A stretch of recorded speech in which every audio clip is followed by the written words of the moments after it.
Welcome to the Salmon Runs YouTube. Enjoy the video. In this video, I will explain how to set up a sliding float rig.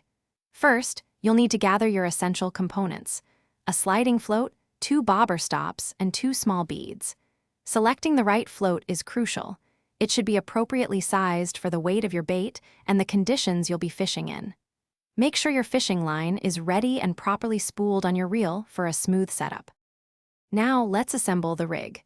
Begin by threading your first bobber stop onto your main fishing line. This stop will determine the maximum depth your bait can reach.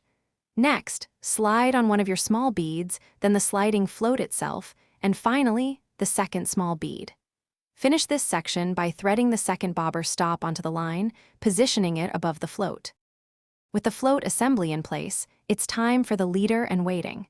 Tie a strong swivel to the very end of your main line, just below the float and beads. Then, attach your leader, which should be of an appropriate length and strength for your target species, to the other end of the swivel. Finally, add split shot weights to the leader to properly balance your float in the water.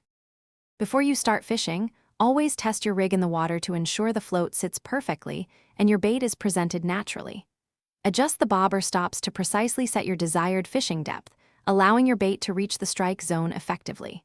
Remember, a well-balanced rig makes a huge difference. Also, staying hydrated is key for any successful outing, so check the description for a link to a great water bottle and other helpful deals. Happy fishing! Thanks for watching. Consider subscribing if we helped you.